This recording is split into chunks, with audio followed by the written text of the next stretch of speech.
हर हर महादेव। राम राम सभी को। भगवान शिव से प्रार्थना करते हैं कि वो आप सभी भक्तजनों पर अपनी कृपा बरसाते रहें। प्यारे भक्तजनों, भगवान अपनी भक्ति के विषय में अपने भक्त को बता रहे हैं। मेरे भक्त साधुजन जिन पवित्र स्थानों में निवास करते हों उन्हीं में रहें, और देवता, असुर अथवा मनुष्यों में जो मेरे अनन्य भक्त हों उनके आचरणों का अनुसरण करें। मेरी प्राप्ति के जितने साधन हैं उनमें मैं तो सबसे श्रेष्ठ साधन यही समझता हूँ कि समस्त प्राणियों और पदार्थों में मन, वाणी और शरीर की समस्त वृत्तियों से मेरी ही भावना की जाए। अर्थात इस संपूर्ण चराचर जगत में जितने भी जीव हैं सभी में मेरे होने की भावना की जाए। जैसे संत नामदेव ने कुत्ते में भी भगवान की भावना की तो कुत्ते से भी भगवान प्रकट हो गए। कथा इस प्रकार है कि एक बार भगवान संत नामदेव जी भगवान को भोग लगाने के लिए भोजन बना रहे थे। तभी एक कुत्ता आया और उनकी रोटी उठाकर भाग गया। तभी नामदेव जी अंदर गए और घी की कटोरी लेकर बाहर आए और कुत्ते के पीछे दौड़ रहे हैं कि भगवान रोटी चुपड़वा तो लीजिए, रोटी चुपड़वा तो लीजिए, ऐसी सूखी रोटी आप कैसे खाओगे। तभी कुत्ते से भगवान श्री हरि चतुर्भुज रूप में प्रकट हो गए।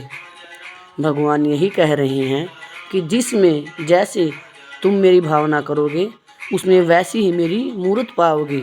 भक्तजनों, आज हम भगवान श्री हरि के ध्रुव वरदेन के अवतार की कथा का श्रवण करेंगे। कथा इस प्रकार है। स्वयंभू मनु के पुत्र उत्तानपाद थे, जिनकी 2 रानियां थी, एक सुनीति दूसरी सुरुचि। छोटी रानी सुरुचि पर राजा का बड़ा प्रेम था। उससे उत्तम नामक पुत्र हुआ और सुनीति से ध्रुव जी हुए। राजा प्राय सुरुचि के महल में रहते थे। एक दिन राजा उत्तानपाद सुरुचि के पुत्र उत्तम को गोद में बैठाकर प्यार कर रहे थे। उसी समय ध्रुव जी बालकों के साथ खेलते खेलते वहां पहुंच गए और पिता की गोद में बैठना चाहे, परंतु सुरुचि के भय से राजा ने इनकी ओर देखा भी नहीं। ये बालक थे, इससे सिंहासन पर स्वयं चढ़ सकते नहीं थे। अतः इन्होंने कई बार पिता को पुकारा, परंतु राजा ने ध्यान नहीं दिया। तब सुरुचि राजा के समीप ही बड़े अभिमान पूर्वक बोली, वत्स, तू राजा की गोद में सिंहासन पर बैठने की इच्छा करता है, तू उसके योग्य नहीं है। तू यह इच्छा न कर, क्योंकि तू हमारे गर्भ से उत्पन्न नहीं हुआ है। तू राज सिंहासन का अधिकारी तभी होता जब हमारे उदर से तेरा जन्म होता। तू बालक है, नहीं जानता है कि तू अन्य स्त्री का पुत्र है।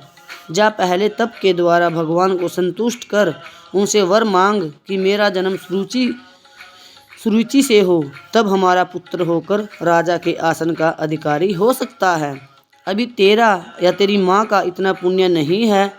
अपने और अपनी माता के विषय में ऐसे निरादर भरे और हृदय में भींधने वाले विषैले वचन सुन ध्रुव जी स्तब्ध से रह गए और लंबी लंबी श्वासें भरने लगे। राजा यह सब देखते सुनते रहे, परंतु कुछ न बोले।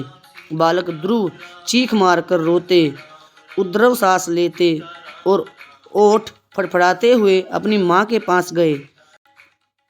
माँ ने यह दशा देख बालक को तुरंत गोद में उठा लिया। संग के बालकों ने सारी बातें बताई। तब वह बोली, वत्स, तू किसी के अमंगल की इच्छा न कर। कोई दुख दे तो उसे सह लेना चाहिए। सुरुचि के वचन बहुत उत्तम और सत्य हैं। वस्तुतः हम दुर्भागा हतभाग्य ही हैं।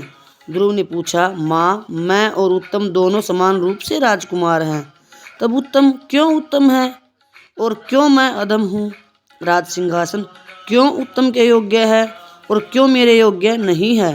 सुनीति ने उत्तर दिया, बेटा, सुरुचि और उसके पुत्र उत्तम ने पूर्व जन्म में बड़ा भारी पुण्य किया है, इसी से वे राजा के विशेष प्रेम भाजन हैं, राज सिंहासन आसीन होने के अधिकारी हैं। पुण्य से ही राज सिंहासन मिलता है। यदि तुझे भी राज सिंहासन पर बैठने की इच्छा है तो भी माता ने जो यथार्थ बात कही है उसी का द्वेष भाव छोड़कर पालन कर और श्री अदोअक्ष भगवान के चरण कमलों की आराधना कर। देख, उन श्री हरि के चरण कमलों की आराधना करने से ही श्री ब्रह्मा जी को भी वह सर्वोत्तम पद प्राप्त हुआ जिसकी मुनिजन भी वंदना करते हैं।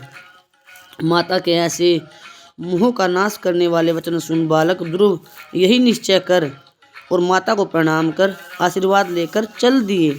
श्री नारद मुनि जी ने जब यह सुना तो बड़े आश्चर्य में कहा, अहो, अक्षत्रियों का कैसा अद्भुत तेज है, वे थोड़ा सा भी मान भंग नहीं सह सकते।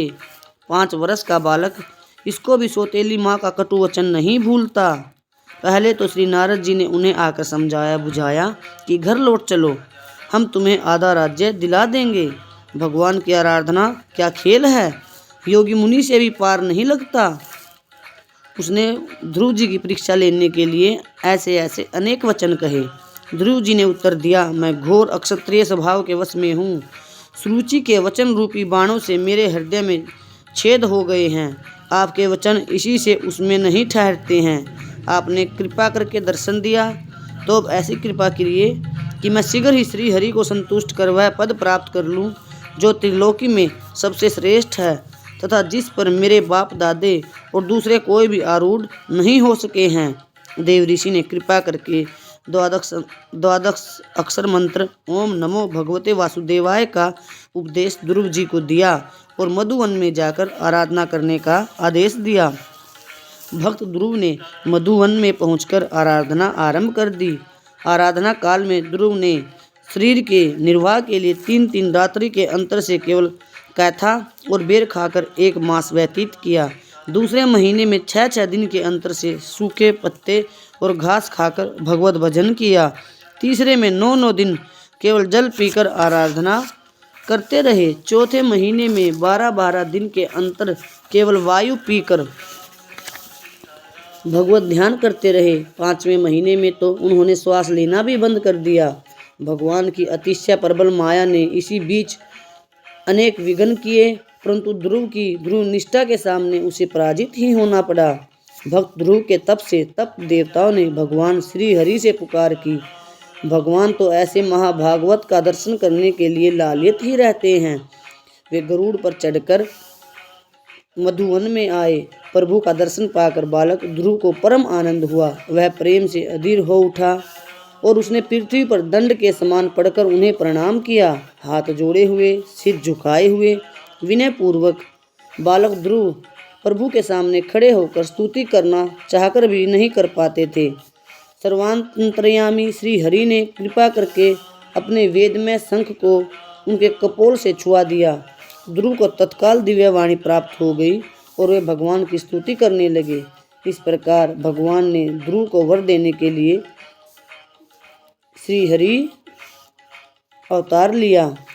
प्यारे भक्तजनों, जिस प्रकार पूर्ण दया के सागर भगवान श्री हरि जो अथाह प्रेम के समुद्र हैं, भक्त ध्रुव की तपस्या से प्रसन्न हुए, उसी प्रकार इस कलयुग में आपका थोड़ा सा नाम जप लेने से भी आप पर अति कृपा करेंगे। आप सभी ने अपना कीमती समय निकालकर इस कथा का श्रवण किया, उसके लिए आप सभी का कोटि कोटि धन्यवाद। राम राम सभी को। हर हर महादेव। भगवान शिव की अपार करुणा और दया आप सब पर बरसती रहे।